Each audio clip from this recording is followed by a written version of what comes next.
जिस कांग्रेस को भारत के हर ओर से फजीहत का सामना करना पड़ता है, उसी कांग्रेस पार्टी ने भारत की प्रथम महिला प्रधानमंत्री देश को सौंपी। लेकिन ये बात उतनी ही झूठ है जितना ये कि कांग्रेस के राज में महंगाई कम थी। कांग्रेस पार्टी ने अपनी छवि बीते सालों में इतनी धूमिल कर दी है कि कांग्रेस का प्रगाढ़ इतिहास जर्जर सा दिखने लगा। दरअसल एक वाक्य ने कई बड़े सवाल खड़े कर दिए हैं कि इंदिरा गांधी को कांग्रेस पार्टी से निकाल दिया गया था। अब सवाल ये उठता है कि जिस पार्टी की नींव खुद इंदिरा गांधी ने रखी थी, उस पार्टी से उन्हें कैसे निकाला जा सकता है? और अगर ऐसा है तो कांग्रेस पार्टी में चल रहा परिवारवाद की सच्चाई क्या है? और सबसे पेचीदा सवाल कि अगर 1978 में इंदिरा गांधी द्वारा गठित कांग्रेस पार्टी आई तो कांग्रेस के स्थापना दिवस को 137 साल कैसे हुए? अतीत के पन्नों में दबे इन्हीं सवालों और उनके तथ्यपूर्ण और सटीक जवाब का बारीकी से इस वीडियो में हम विश्लेषण करेंगे, इसलिए वीडियो को अंत तक देखें। नमस्कार, आप देख रहे हैं HC न्यूज और मैं हूं आपके साथ निशा कश्यप। अगर ये कहा जाए कि 137 साल पुरानी कांग्रेस पार्टी वो नहीं है जिसने इंदिरा गांधी के रूप में देश को पहली महिला प्रधानमंत्री दी, तो शायद आपको मेरी बातों पर यकीन ना हो, लेकिन ये 100% सच है।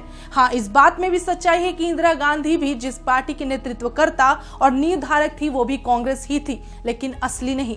आसान भाषा में समझते हैं, एक है असल सोना और दूसरा जिसमें असल सोने के साथ सामान्य धातु को मिलाकर ऊपर से सोने का पानी चढ़ाया हुआ है। यहाँ भी ठीक वही हुआ। दरअसल 1869 में बनी कांग्रेस में 1977 में इंदिरा गांधी ने अपने पार्टी को मिला दिया, यानी कि मर्ज कर दिया था। दोनों कांग्रेस पार्टी में फर्क बस ओ और आर का था।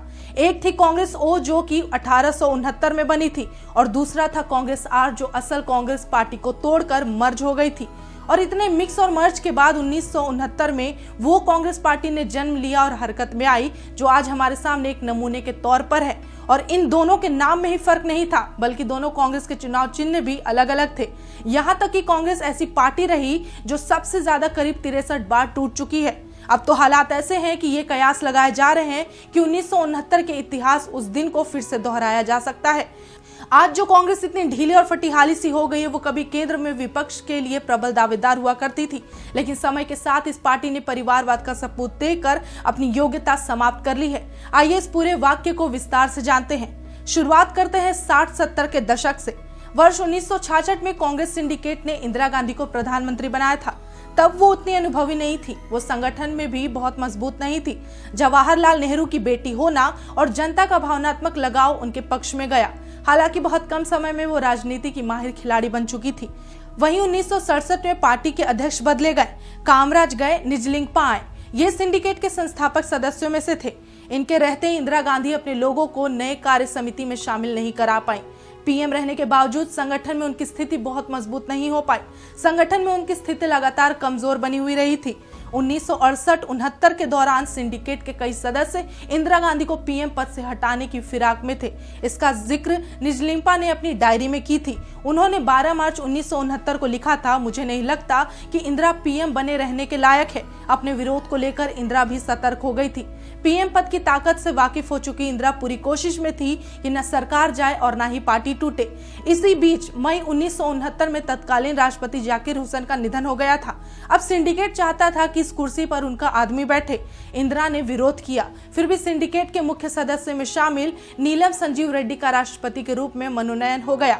अब इंदिरा भी खुलकर मैदान में आ गई थी। तमाम परिस्थिति से वाकिफ इंदिरा ने भी मोर्चा खोल दिया था। मोरारजी देसाई से वित्त मंत्रालय छीनकर 14 बैंकों के राष्ट्रीयकरण की घोषणा कर दी थी। राजाओं के प्रीविपर्स बंद कर दिए। पब्लिक के बीच इन महत्वपूर्ण फैसलों से अच्छा मैसेज गया और उनकी लोकप्रियता जनता में बढ़ने लगी थी। उन्होंने राष्ट्रपति पद के लिए कांग्रेस के आधिकारिक उम्मीदवार नीलम संजीव रेड्डी की जगह वीवी गिरी के पक्ष में खड़ी हो गई और अंतरात्मा की आवाज पर वोट देने की अपील की थी। दूसरी ओर कांग्रेस अध्यक्ष निजलिंगपा ने रेड्डी के लिए जनसंघ और स्वतंत्र पार्टी के नेताओं से मुलाकात की थी। वहीं इंदिरा को मौका मिल गया। अब उन्होंने खुलकर सिंडिकेट सदस्यों पर वार किया। कहा वो रेड्डी की जीत के लिए सांप्रदायिक ताकतों से मिलकर उन्हें सत्ता से हटाने की साजिश रच रहे हैं।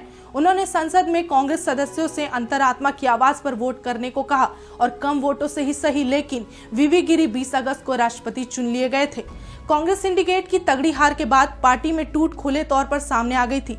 पार्टी सदस्यों ने इंदिरा गांधी पर व्यक्तिगत हितों को ऊपर रखने और अनुशासनहीनता का आरोप लगाकर 12 नवंबर 1969 को पार्टी से बाहर का रास्ता दिखा दिया। इंदिरा गांधी ने तुरंत अलग कांग्रेस संगठन बनाया जिसका नाम दिया कांग्रेस आर, यानी कि कांग्रेस रिक्विजनिस्ट। वहीं सिंडिकेट के प्रभुत्व वाली कांग्रेस का नाम पड़ा कांग्रेस ओ, कांग्रेस यानी कि ऑर्गेनाइजेशन। कांग्रेस आर के अधिवेशन का मौका था। इसमें अखिल भारतीय कांग्रेस कमेटी के 705 सदस्यों में से 446 ने इंदिरा गांधी खेमे यानी कि कांग्रेस आर के अधिवेशन में हिस्सा लिया, जबकि दोनों सदनों में 429 कांग्रेस सांसदों में 310 पीएम इंदिरा के गुट में शामिल हो गए। इसमें 220 लोकसभा सांसद थे। अब इंदिरा को सदन में बहुमत के लिए 45 सांसद कम पड़ रहे थे। ऐसे में इंदिरा ने वाम दल और निर्दलीय सांसदों से समर्थन मांगा। सबने समर्थन दिया और इस तरह इंदिरा गांधी ने अपना वर्चस्व स्थापित किया था।